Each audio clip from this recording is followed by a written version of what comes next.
Sétima parte. Eu me lembro de você. Há uma figura de uma foto com uma mulher borrada. Título da obra: A Garota que se foi.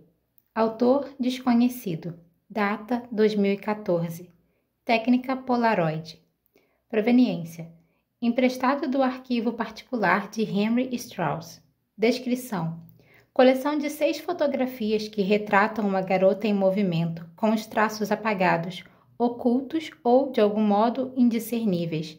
A última foto é diferente. Mostra o chão de uma sala de estar, o canto de uma mesa, uma pilha de livros e 2 pés visíveis na parte de baixo.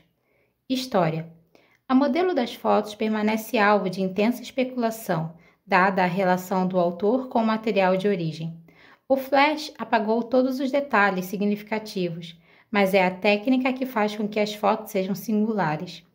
Na fotografia padrão, uma exposição prolongada possibilitaria o efeito desejado de movimento, mas a velocidade fixa do obturador da Polaroid torna a ilusão de movimento ainda mais impressionante.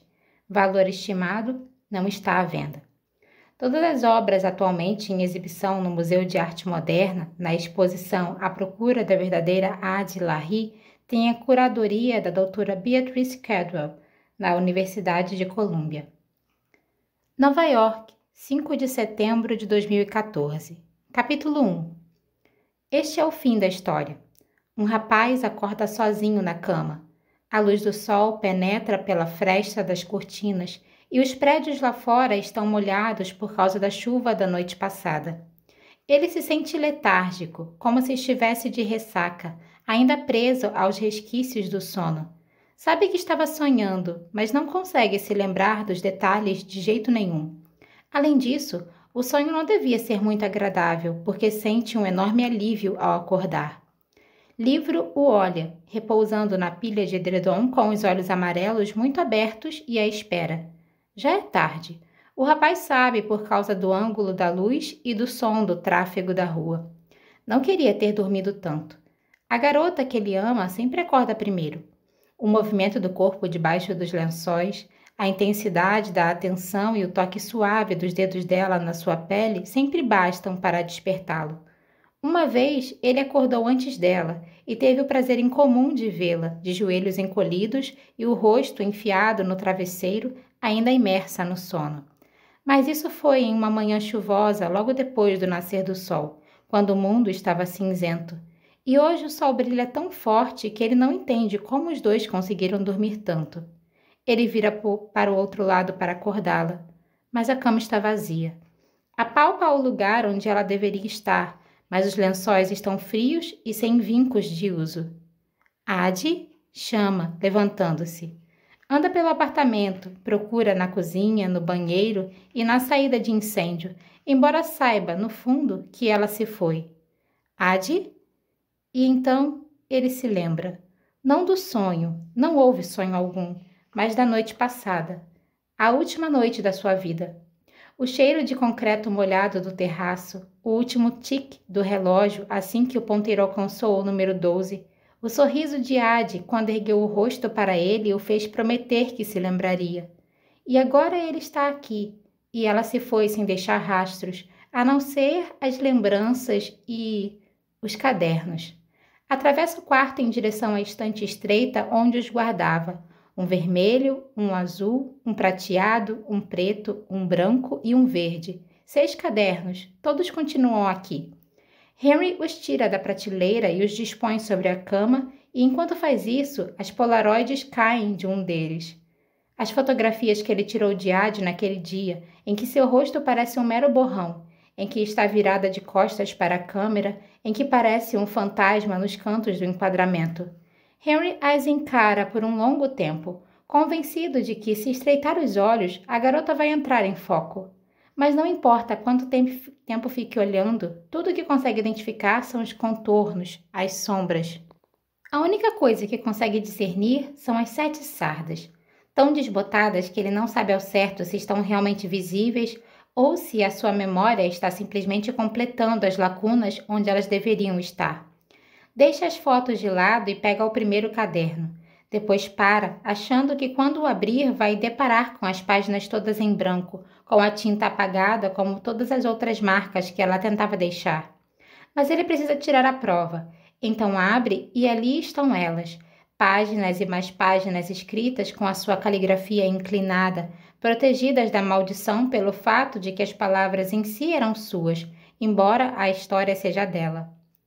Ad quer ser uma árvore. Não há nada de errado com Roger. Só quer viver antes de morrer. Vai levar anos para aprender a linguagem daqueles olhos. Crava as unhas para escalar e sair, com as mãos estendidas sobre a pilha de ossos que forma as costas de um homem morto. É a sua primeira vez. É assim que deveria ter sido. Ele enfia 3 moedas na sua mão. Alma é uma palavra tão grandiloquente. A verdade é tão menor do que essas ideias. Ele pega o próximo caderno. Paris está em chamas. A escuridão se desfaz. E o seguinte: há um anjo em cima do bar. Henry fica sentado horas a fio, encostado na beira da cama, folheando cada página de cada livro, de cada história que ela contou. Quando termina de ler, fecha os olhos e apoia a cabeça entre as mãos, rodeado de livros abertos. Porque a garota que ele amava se foi, e ele ficou. Ele se lembra de tudo. Brooklyn, Nova York, 13 de março de 2015. Capítulo 2.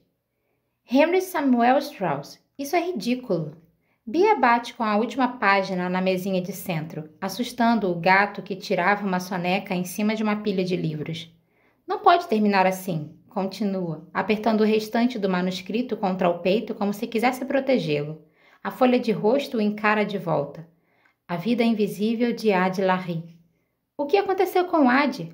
Ela foi mesmo embora com Luke, depois de tudo o que aconteceu? Henry dá de ombros.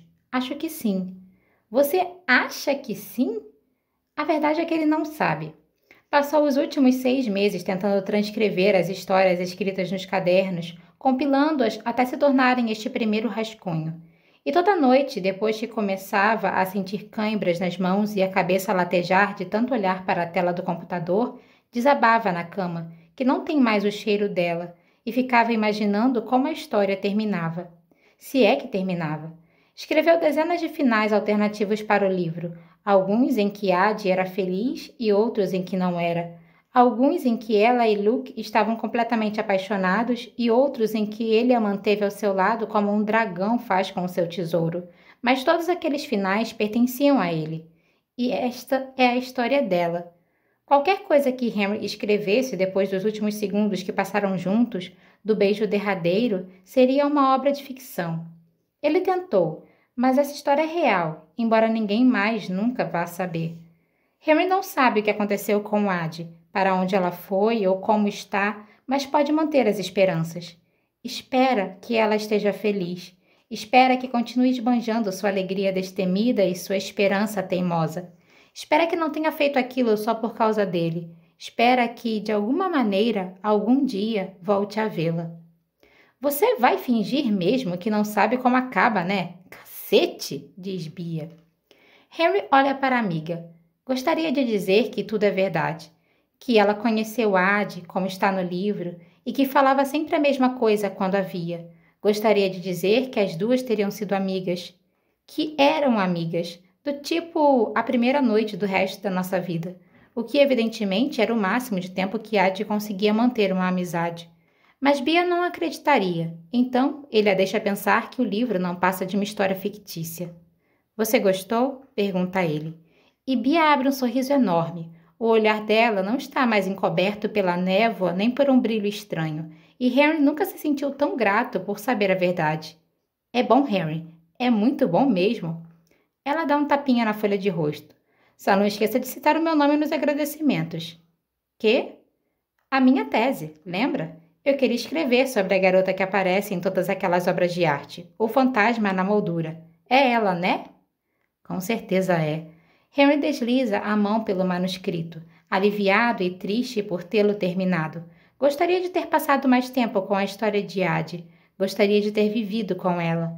Mas agora ele se sente grato por ter um manuscrito, porque a verdade é que já está começando a esquecer. Mas não que tenha sido afetado pela maldição de Ad. Ela não está sendo apagada de maneira alguma.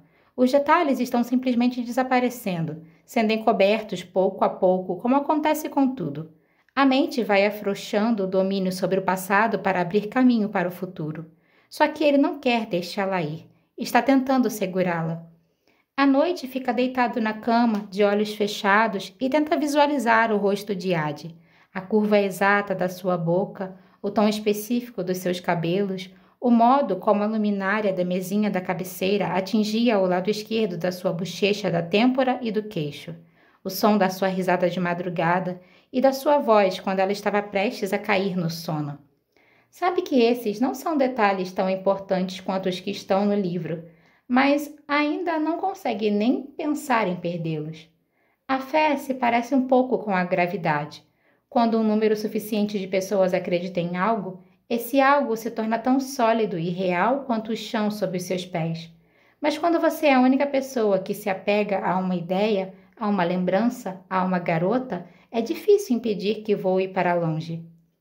Eu sabia que você ia virar escritor. Tinha jeito para coisa, mas estava em negação, Bia está dizendo. Eu não sou escritor, diz ele distraidamente. Diga isso para o livro. Você vai vender os direitos, né? Precisa vender. É bom demais. Ah, sim. Acho que gostaria de tentar, respondi pensativo. Vai tentar. Henry vai arranjar um agente literário, o livro vai ser leiloado e, por fim, vai vender os direitos com uma condição, que haja apenas um nome na capa, não o dele, e a editora vai aceitar.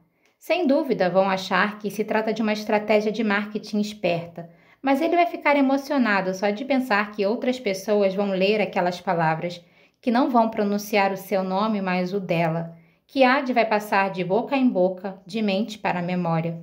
Adi, Adi, Adi. O valor do adiantamento vai ser o suficiente para pagar a dívida com a universidade e permitir que ele respire um pouco enquanto pensa sobre o que vai fazer depois. Ainda não sabe o que quer, mas pela primeira vez na vida, Henry não se assusta com a ideia. O mundo é enorme e Henry só viu uma parte minúscula com os próprios olhos. Quer viajar, fotografar, ouvir as histórias de outras pessoas e talvez até criar as suas. Afinal, a vida pode parecer muito longa às vezes, mas ele sabe que passa depressa demais e não quer perder nenhum só momento. Londres, Inglaterra, 3 de fevereiro de 2016. Capítulo 3. A livraria está quase fechando. Nesta época do ano escurece muito cedo. A previsão é de neve, o que é raro em Londres. Os inúmeros funcionários se apressam com as tarefas, desmontando velhas gôndolas e armando novas no lugar, tentando terminar o trabalho antes que a bruma lá fora se transforme em geada. Ela perambula por perto, deslizando o polegar sobre o anel pendurado no pescoço, enquanto duas adolescentes reabastecem uma estante inteira de livros na seção de ficção contemporânea. Você já leu? Pergunta uma delas. Já, nesse final de semana, responde a outra. Não acredito que o autor não colocou o próprio nome na capa. Deve ser algum tipo de sacada publicitária. Não sei, eu acho legal. Faz a coisa toda parecer de verdade, como se fosse mesmo o Henry contando a história dela. A primeira garota dá uma risada. Você é tão romântica. Com licença, interrompe um homem de meia idade. Posso pegar um exemplar de Adi Lahiri? A pele de Adi se arrepia. Ele pronuncia o nome com tanta naturalidade, os sons deslizando na língua de outra pessoa. Espera até que os três tenham ido para o caixa e em seguida finalmente se aproxima do mostrador. Não é só uma mesa, é uma estante inteira, exibindo 30 exemplares do livro, com a capa à mostra, cujo padrão se repete ao longo de toda a parede. As capas são simples, e a maior parte do espaço está ocupada pelo título, longo e em letras grandes o bastante para preencher o encarte. O título está em letra cursiva, a mesma usada nos cadernos ao lado da cama, só que em uma versão mais legível das suas palavras escritas pela mão de Henry. A Vida Invisível de Adi Lahiri. Adi desliza os dedos sobre o título, sente as letras impressas em relevo se curvando e arqueando sob o seu toque, como se ela mesma as tivesse escrito. As funcionárias da livraria têm razão. O nome do escritor não consta na capa, nem a sua foto na contracapa. Não há nenhum sinal de Henry Strauss, além do fato simples e deslumbrante de o livro estar nas suas mãos. a história verdadeira. Ela o abre e vira as páginas até chegar na dedicatória. 5 palavrinhas pairam no meio da página. Eu me lembro de você. Ela fecha os olhos e vê Henry como ele estava naquele primeiro dia no sebo, com os cotovelos apoiados no balcão, enquanto erguia o olhar e franzia o senho para ela atrás dos óculos. Eu me lembro de você. Vê o rapaz no Airfac, no reflexo dos espelhos e no campo de estrelas. Vê os dedos dele traçando o seu nome na parede de acrílico e espiando atrás do visor de uma Polaroid, sussurrando do outro lado do terminal Grand Central e de cabeça baixa para o caderno, com os cachos castanho escuros caindo no rosto. Vê o rapaz deitado ao seu lado na cama, na grama ao norte do estado e na praia, com os dedos deles entrelaçados como elos em uma corrente. Sente o círculo cálido dos braços dele enquanto Henry a puxa para si debaixo dos lençóis, o cheiro limpo do rapaz, a espontaneidade na sua voz quando Ad pedia que não se esquecesse e ele respondia que nunca o faria. Ela sorri, enxugando as lágrimas enquanto o vê no terraço na última noite. Ad já disse tantos ois, mas aquela foi a primeira e única vez que pôde dizer adeus.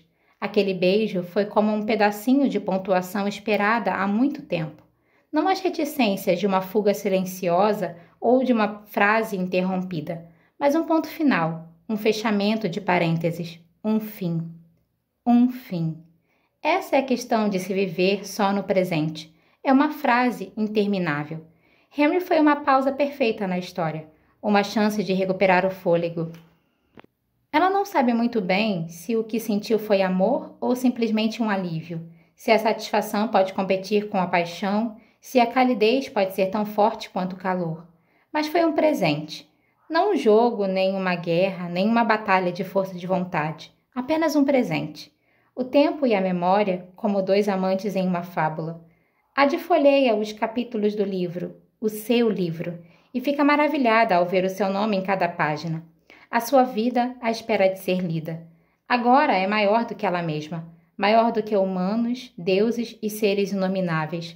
Uma história é uma ideia, indomável como uma erva daninha, brotando em qualquer lugar onde é plantada. Ela começa a ler e chega à parte em que relata o primeiro inverno em Paris quando sente uma mudança no ar atrás de si. Ouve o nome como um beijo na sua nuca. Adeline. Então Luke surge. Passa os braços nos seus ombros e ela se recosta no peito dele. Realmente se encaixam com perfeição. Sempre se encaixaram, embora ela se pergunte mesmo agora se é simplesmente pela natureza dele, a fumaça se expandindo para preencher qualquer espaço disponível. Luke olha para o livro em suas mãos, para o nome dela estampado na capa. Como você é esperta, diz murmurando as palavras na sua pele, mas não parece irritado. As pessoas podem ficar com a história, contanto que eu fique com você. Ela se vira nos braços de Luke para olhá-lo. Fica lindo quando está se vangloriando de uma conquista. Não deveria ficar, obviamente. A arrogância não é uma qualidade atrativa, mas cai tão bem nele quanto um bom terno bem cortado. Luke resplandece ao contemplar a luz da própria obra. Está tão acostumado a sempre ter razão, a sempre estar no controle. Os olhos dele brilham com um tom de verde triunfante. Ad levou 300 anos para aprender a distinguir as cores dos humores de Luke. Agora conhece o significado de cada tom. Sabe qual é o seu temperamento, suas vontades e seus pensamentos só de estudar aqueles olhos. Fica espantada que, no mesmo período de tempo, ele não tenha aprendido a ler o humor dela. Ou, talvez, Luke enxergasse só o que queria ver, a fúria de uma mulher, suas necessidades, temores, esperanças, desejos e todos os sentimentos mais simples e transparentes, mas nunca aprendeu a ler a sua astúcia, nem a sua inteligência, nunca aprendeu a ler as nuances das suas ações, os ritmos sutis da sua fala. E enquanto o observa, Ad pensa em tudo que seus próprios olhos diriam, que ele cometeu um grande erro, que o segredo está nos detalhes e ele deixou escapar um crucial. Que a semântica pode parecer insignificante, mas certa vez ele a ensinou que as palavras têm poder. E quando Ad pronunciou os termos do novo pacto, quando trocou a sua alma por si mesma, não disse para sempre, e sim pelo tempo que você me quiser ao seu lado. E não é a mesma coisa. Se os seus olhos pudessem falar, dariam risada. Diriam que ele é um Deus volúvel e que muito antes de amá-la, Luke a odiava e a deixou louca. E que com a ajuda de uma memória impecável, ela se tornou uma discípula das maquinações dele, uma erudita da sua crueldade. Adi teve 300 anos para estudar e vai transformar o arrependimento de Luke na sua obra-prima. Talvez leve 20 anos ou 100, mas ele é incapaz de amar alguém e ela vai provar. Vai derrotá-lo, acabar com a ideia de que ele tem dos dois. Vai partir o seu coração e ele vai voltar a odiá-la. Vai deixá-lo louco e ele vai se afastar. Depois, Luke vai rejeitá-la e ela finalmente vai ser livre. Adi sonha em dizer tudo isso a Luke só para ver o tom de verde que os olhos dele assumiriam ao ser vencido. O tom de verde da desistência e da derrota. Mas, sobretudo, ele lhe ensinou a ser paciente. Então Adi não diz nada sobre o novo jogo, as novas regras, a nova batalha que acabou de começar. Apenas sorri e devolve o livro à estante. Então o segue para a escuridão.